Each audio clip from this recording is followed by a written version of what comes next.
अहंकार शिव बुद्धि गज मन शशि चिंतना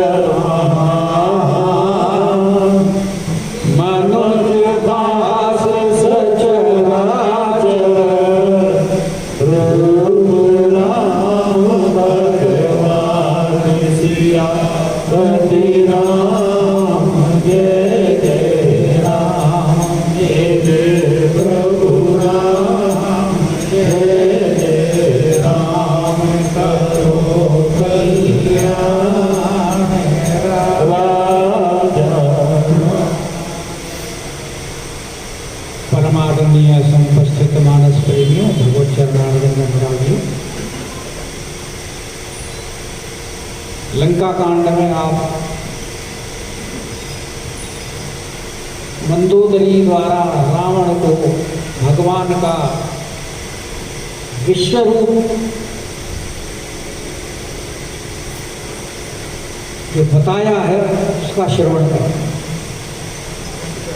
कि राघवेंद्र सरकार जिनको आप मनुष्य समझ रहे हैं वो मनुष्य नहीं है। आप अपना हट छोड़ दीजिए कि ये मनुष्य है।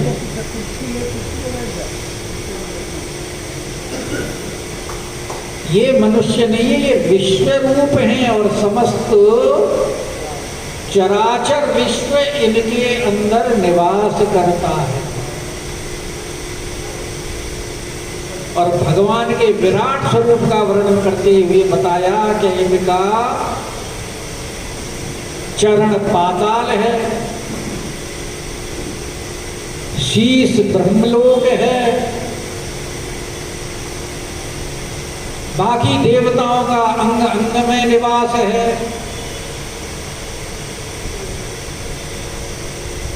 जैसे नासिका में अश्विनी कुमारों का निवास,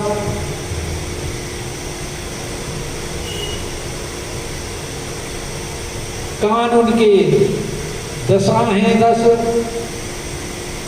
श्वास उनकी मरुत है, वाणी उनकी वेद है और भ्रकुटी भयंकर काल है, नयन सूत्र सूर्य है, बाल उनकी मेघमंडल है,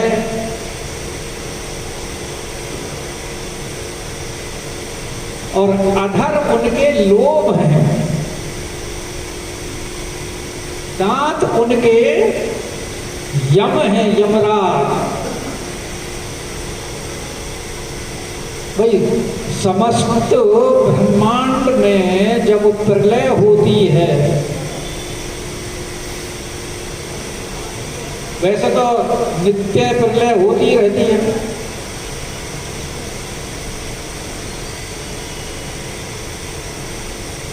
कोई मर रहा है, कोई जी रहा है, कोई लेकिन जब महाप्रलय होती है तो उसमें तो ये सारी सृष्टि ही सब लय हो जाती है।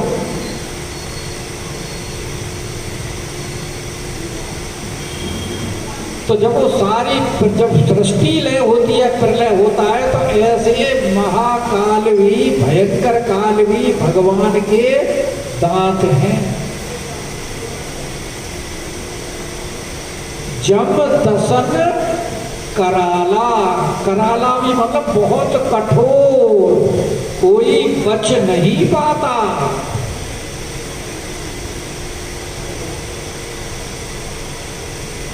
और जब माया का विस्तार करना होता है तो भगवान की हंसी ही माया है।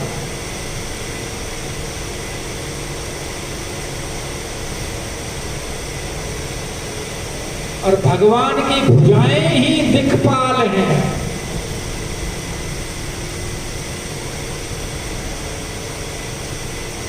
आनन आनल मुख भगवान का अग्नि अम्बुपति जिया। और जल का स्वामी कौन है? वरुण। जो जल का स्वामी वरुण है वही भगवान की जिह्वा है।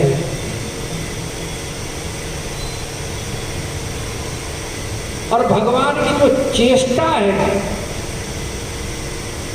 जो इच्छा मात्र है, जो क्रिया है,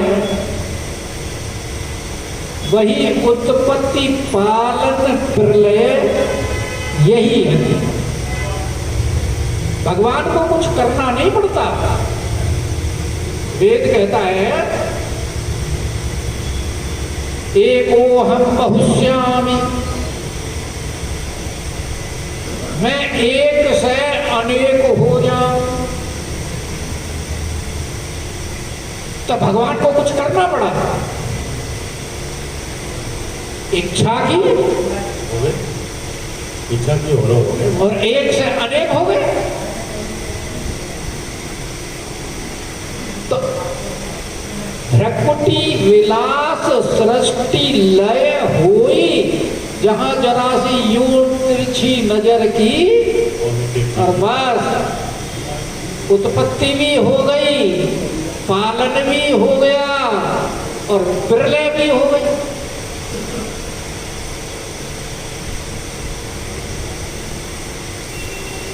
भगवान को कुछ नहीं करना होता।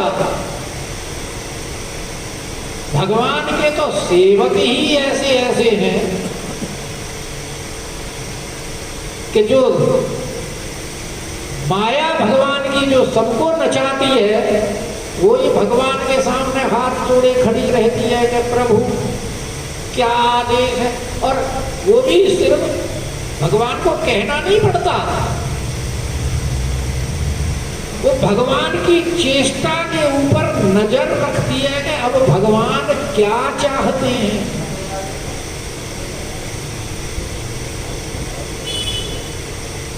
यहां तक कि जब भगवान अवतार लेकर के लीला करते हैं, तब भी योग माया उनकी सेवा में तत्पर खड़ी रहती है।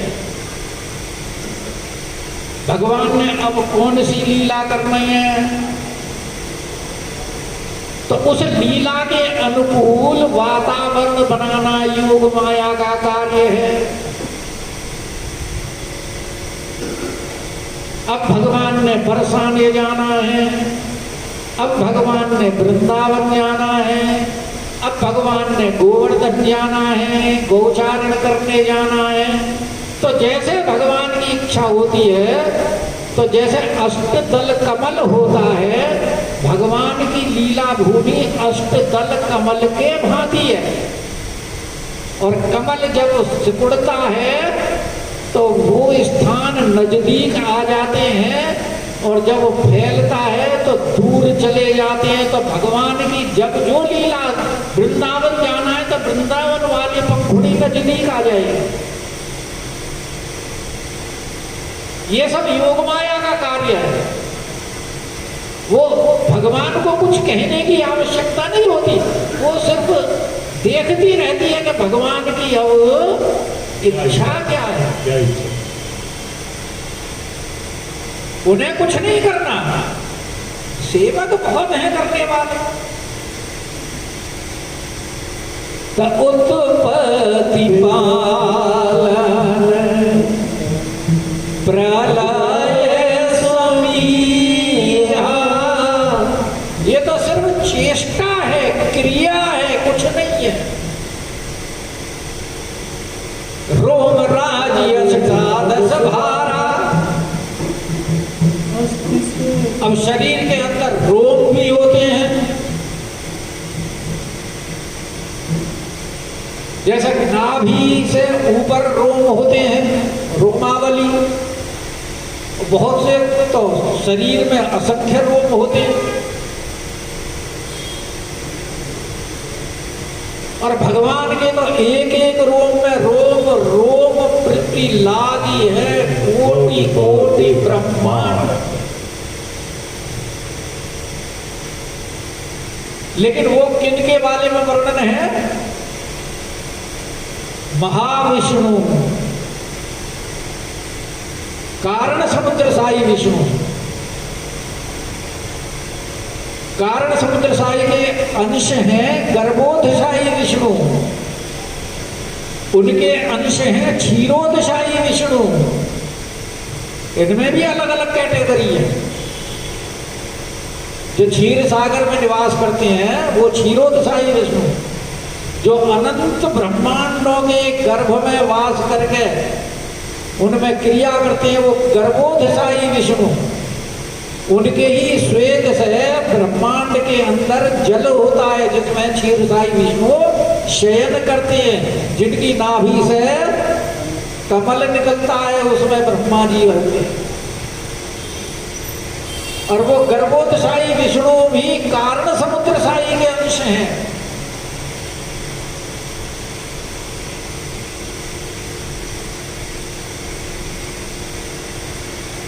और ये कारण समुद्र साई भी बलराम जी के अंश हैं और काफी विस्तार है, ये कभी समय मिलेगा जो बताएंगे।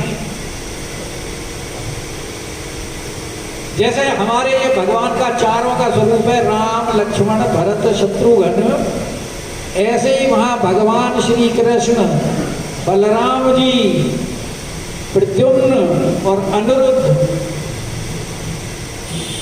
उनका वो चतुष्ट है। ये सारा बड़ा विस्तार से चैतन्य चरणामृत में वर्णन किया गया है। तो यहां कह रहे हैं कि ये जो भगवान का जो विराट रूप अब जो वर्णन कर रही है, तो कह रही है कि ये विराट रूप में रोम राज यानी रोमा मिली जो है वो क्या है, रोम राज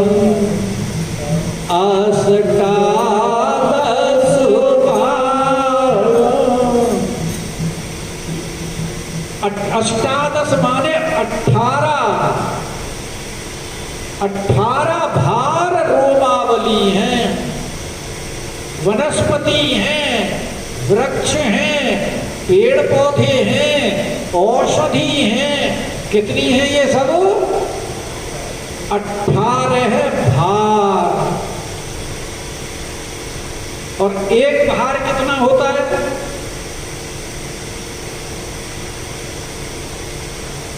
12 करोड़ 30 लाख 1660।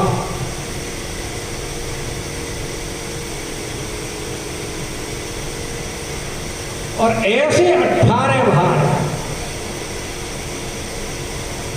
जिसमें 6 भार कांटे वाली वनस्पतियां हैं, 6 भार फल वाली वनस्पतियां हैं और 6 भार फूल वाली वनस्पतियां।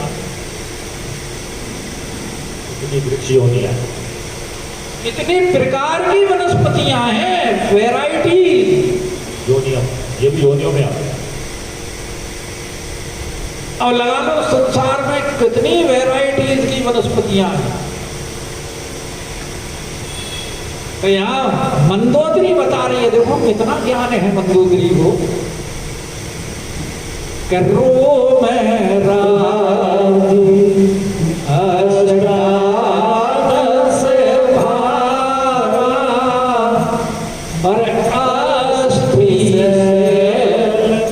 और ये जो पर्वत जितने दिखाई देते हैं ये भगवान की हड्डियां हैं। क्योंकि हड्डियां कठोर होती हैं, पर्वत भी कठोर होते हैं। देखो ना, दधीची की हड्डियों से वज्र बना, जिसके द्वारा वृतासुर का वध हुआ। वरना तो मरता ही नहीं था।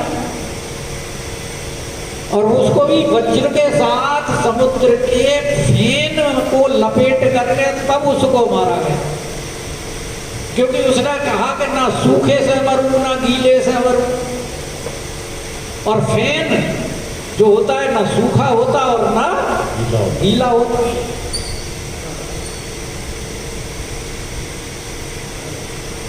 फिर वृतासुर वैसे भी भगवान का बहुत बड़ा भक्त था। उसके अगर आप स्तुति पढ़ें जो भगवान की स्तुति की है श्रीमद् भागवत में, क्या कमाल की स्तुति की है उसमें। बड़े बड़े विद्वानों की बुद्धि उसमें चमत्कृत हो जाती है सुनकर कि अस्थि से सर्वता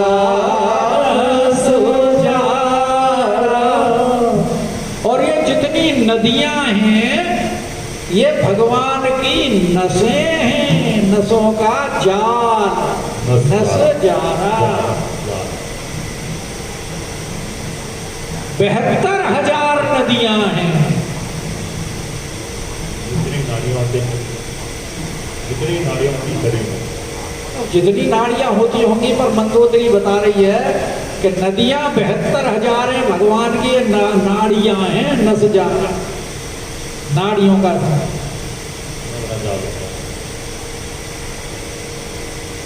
और ये समुद्र जो है ये भगवान का उदर है, उदर ही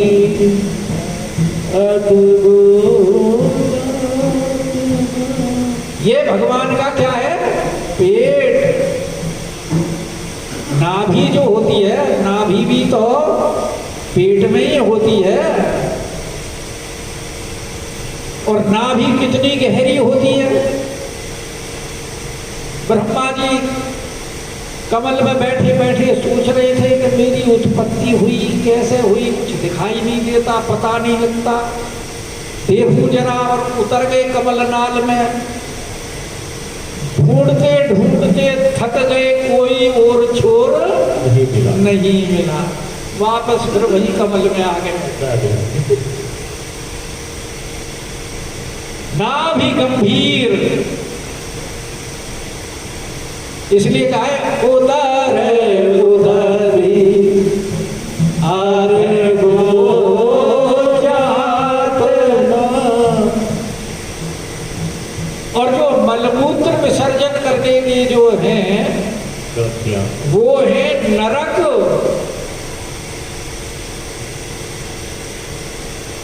जैसा शरीर की शुद्धि उन अंगों के द्वारा होती है, वरना तो सारा गंद अंदर ही भरा पड़ा रहे।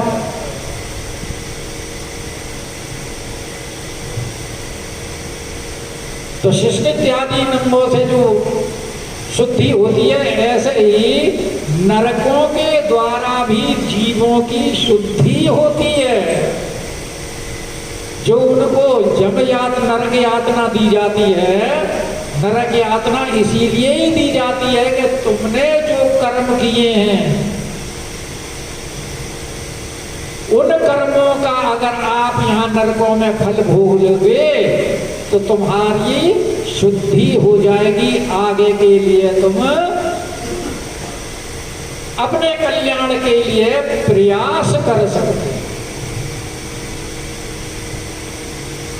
जैसे यहाँ जब कोई अपराध करता है तो उसे जेल में डाल देते हैं, और जेल अपना सजा काटने के बाद जब बाहर आता है तो फिर अपना साधारण जीवन व्यतीत करने की उसे स्वतंत्रता हो। तो ये कह रहे हैं कि ये जो नरक हैं ये भगवान के क्या है, अध गो जात न। और ये और मैं क्या कहूं कि ये जगमय प्रभु का काहू बहु कल्पना। जो कि ये सारा विश्व जो है वो भगवान की स्वरूप है, और इसमें कहां तक ऊहा को कल्पना की।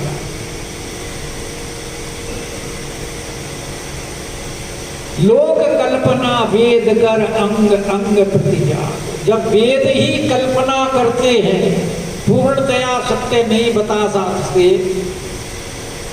तो कहां तक इसकी कल्पना की जाए। इसका तो इतना विस्तार है कि कल्पना करते करते थक जाओगे, लेकिन इनका आप भेद नहीं पा सकते।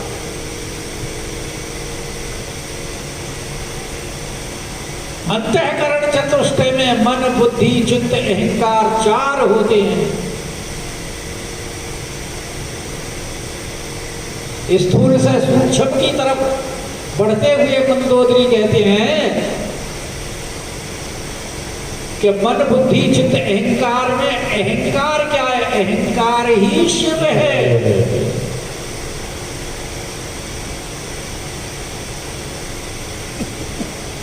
और बुद्धि ही ब्रह्मा है। अहंकार शिव बुद्धि अज मन शशि चेत महा।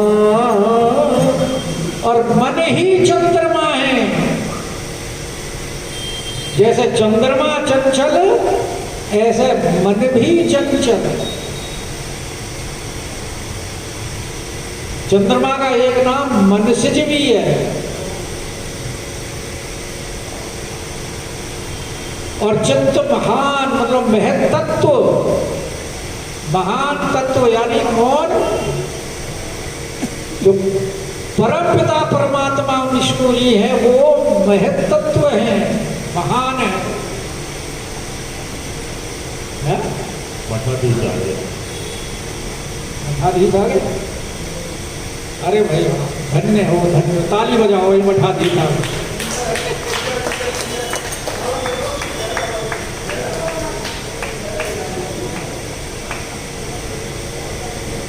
के मनुज वास सचराचर। ये जो चराचर विश्व जो भगवान का विराट रूप है, उन्होंने ही ये मनुष्य रूप धारण किया है। रूप राम भगवान, उन्हीं ने ये मनुष्य रूप में यहाँ निवास किया है। इसलिए प्रभु विचार कीजिए, आप हमारे स्वामी हैं। अस विचार सुनु सुन प्राण बधी। आपके रहने से ही हमारे प्राण हैं, क्योंकि आप हमारे प्राणों के पति हैं।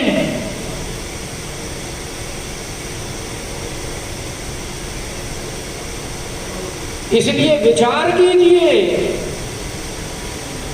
कि ये भगवान मनुष्य नहीं है, ये भगवान जी जो हैं ये कौन है? ये विश्व रूप हैं। मनुष्य रूप में तो इन्होंने अवतार लिया है। इसलिए प्रभु सन बयरु विहार, इन प्रभु से अपना बैर छोड़ दीजिए, दूर कर दीजिए। और प्रीति करो रघुवीर पद, मम आई बात न जा। कि आप राघवेंद्र सरकार के चरणों में प्रेम करो, ताकि मेरा सुहाग बना रहे। वरना विरोध करने पर तो कुशल असंभव है। तो बेहसा नारी वचन सुनेगा। रावण ने मंदोदरी की बात सुनी, क्योंकि मंदोदरी ने प्रारंभ ही ये इसी तरह किया था कि सुनहु प्राणपति विनती मोरी।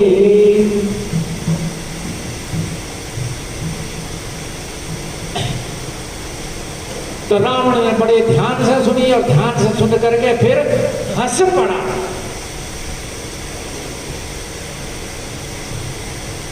और क्या कहता है कि अहो वो है महिमा बलवाना, कि देखो मोह भी कितना सामर्थ्यशाली है, कितना बलवान है। कैसी महिमा है इस मोह की कि जो मैं विश्व विजयी रावण और मेरी पत्नी के ऊपर मोह इतना छा गया कि ये मुझे इस प्रकार संबोधन कर रही है। अपने आप को वो मोहग्रस्त नहीं मान रहा, किसको मान रहा है? मंदोदरी। मंदोदरी को।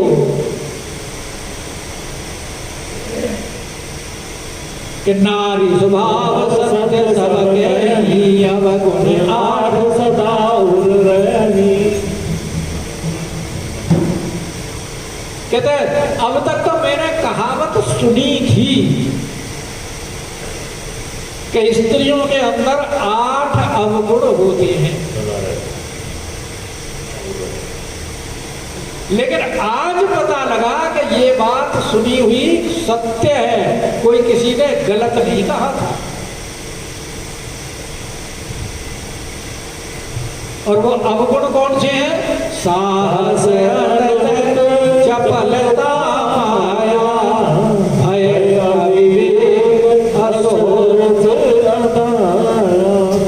साहस, झूठ, चंचलता, माया यानी छल, भय माने डरपोकपना, अविवेक यानी निर्णय ना लेने की क्षमता सही, और अशौच यानी अपवित्रता, और अदाया मतलब निर्दयता। और ये 8 अवगुण किसने बताए हैं? रावण ने मंदोदरी।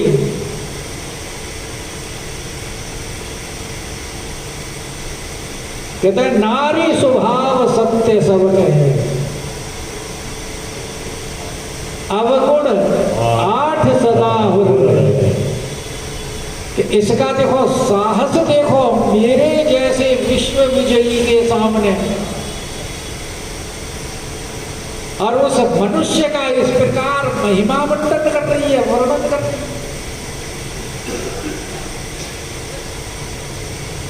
कभी पैर पकड़ती है, कभी हाथ जोड़ती है, कभी आंचल पसारती है, कभी नेत्रों में अश्रु भरती है, कभी शरीर में कंप पुलक होता है इसके।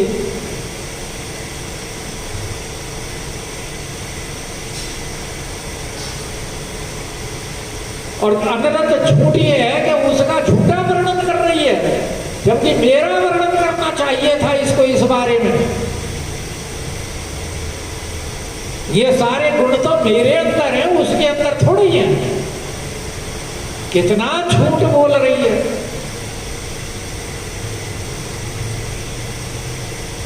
चपलता, छल, मेरे साथ ही छल, और डरपोकपना कितना है कि मुझे डरा रही है, जिससे सारे के सारे देवता लोग डरते हैं। कंपई लोग अपजा के त्रासा, हनुमान जी ने भी देखा था ना कि कर जोरे सुर किस विनीता, प्रकृति विलोकत सकल सबीता। हालांकि हनुमान जी नहीं डरे, क्योंकि वो तो स्वयं शंकर भगवान। तो वो ये कह रहे हैं कि भय, अविवेक और मूर्खता कितनी है।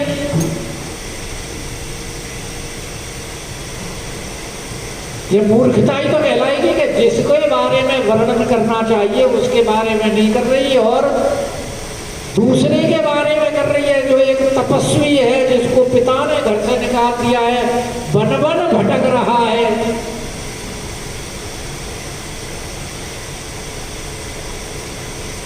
और अपवित्रता तो सहज अपावनी नारी, जानकी जी के और अनुसुईया के प्रसंग में अपवित्र तो अपवित्रता हो, और अदाया दया नहीं है इसके। सबसे पहले तो जानकी जी के प्रति दया नहीं है। अरे महलों में से निकाल करके उन वनवासी के साथ भेजना चाह रही है। यहाँ महलों में कितने उसको सारे साधन प्रस्तुत कर रखे हैं सुख के, और वहाँ जंगलों में भटकने के लिए उसको भेजना चाहती है।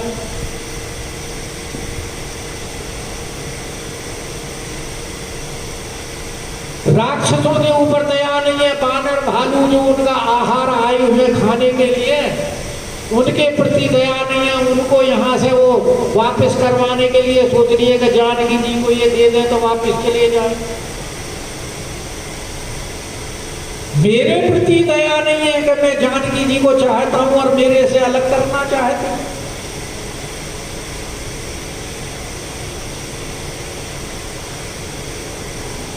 कह रहा मैं समझ गया तेरी चालाकी। कर पुकार रूप सकल ते गावा, कि तेने जो शत्रु का जो ये रूप का जो वर्णन किया है, अति विशाल भय मोहि सुनावा, और जो मुझे तू डरा रही है, मैं समझ गया कि देखो मेरे अगर कोई किसी के मुंह पे प्रशंसा करे तो वो चापलूसी कहलाती है, बटरी। इसलिए तू मेरे मुंह पर मेरी प्रशंसा तो करना नहीं चाहता। मेरी प्रशंसा करने के लिए तो राम की प्रशंसा कर रही है, क्योंकि राम की प्रशंसा नहीं है, वो मेरी प्रशंसा तो करना चाहती है, लेकिन सामने मेरी प्रशंसा कह करके, क्योंकि सामने कह करके अपने आप को लज्जित नहीं करना चाहती। कल को कोई ये ना कहे कि देखो चुपचागिरी कर, क्योंकि मैं समझ गया तू जो कहना चाह रही है। तेरे जो वर्णन किए हैं, ये जितने भी देवता हैं ये तो सारे मेरे द्वारा जीते गए, मेरे ही बस में हैं। तो ये तो विश्व रूप का वर्णन मेरा ही हो गया, राम का थोड़ा ही है। के सो सब प्रिया सहज बस होए, और समुझी पराप प्रसाद अब तो मैं भी कितना देखो सीधा साधा भोला भाला हूं। मैंने कभी अपने बारे में इतना सोचा ही नहीं कि मेरे अंदर ऐसे ऐसे विशाल गुण हैं जो तेने मेरे सामने वर्णन किए हैं। पर अब तैने जो ये बताए हैं, अब तेरी कृपा से मैं अपने बारे में जान चुका हूं कि ओहो मेरी इतनी महिमा है। अरे इस राम को जीतने में अब मुझे कोई परेशानी नहीं है, ये तो पहले ही मेरे द्वारा जीता हुआ पड़ा हुआ है, क्योंकि सारे तो मैंने जीते ही हुए हैं। कि जानियो प्रिया तोरी चतुराई, मोरी प्रभुता। मैं समझ गया तेरी चतुरता। तो मेरे प्रभुता के बारे में राम को बीच में माध्यम ले गए और मेरा ही बखान कर रही है।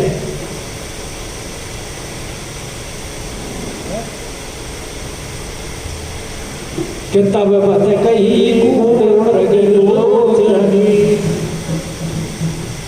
कि हे मृगलोचनी तेरे नेत्र कैसे हैं? मृग के समान।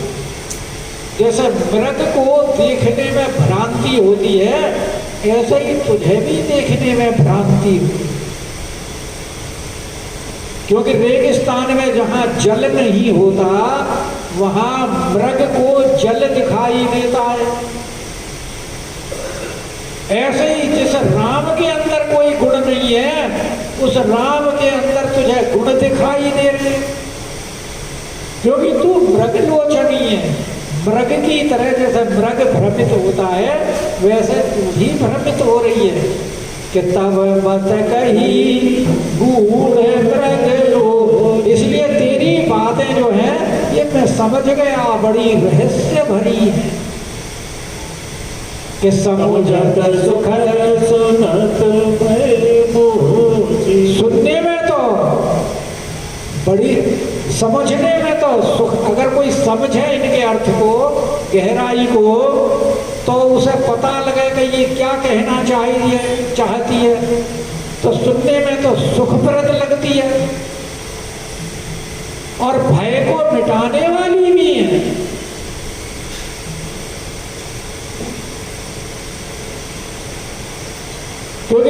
जानता है कि देखो, हंसा क्यों रावण मंदोदरी की बात सुनते, इसलिए हंसा कि देखो इतनी महिमा राम जी की जानते हुए भी और इसकी मूर्खता देखो कि फिर भी मेरे से प्रार्थना कर रही है कि सीता को दे दो, मेरा सुहाग बच जाए। अरे अगर वो इतने ही महिमाशाली है तो मेरे कल्याण में तू तो बाधा बन रही है, इसका मतलब है। अगर वो इतने महिमाशाली है तो फिर तो मुझे भगवान के धाम में जाकर के मेरा कल्याण होता है और तू मुझे रोक रही है। तो तेरी बात तो भयगोचनी होनी चाहिए। इसीलिए कह रहे हैं कि तू जो है, तेरे अंदर जो ये अवगुण है, इन अवगुणों के कारण तुझे यथार्थ दिखाई नहीं दे रहा कि मंदोदरी मन महुअस भयो। मंदोदरी ने अपने मन में विचार कर लिया कि अब इनकी मति भ्रष्ट हो गई, मति भ्रम भय हो, क्योंकि अब ये काल वश हो गए कि पियई काल वश मति भ्रम भय। और रावण मंदोदरी से इस प्रकार विनोद करते हुए, यही विधि करत विनोद प्रात प्रकट सहज लंकापति सवारयो मत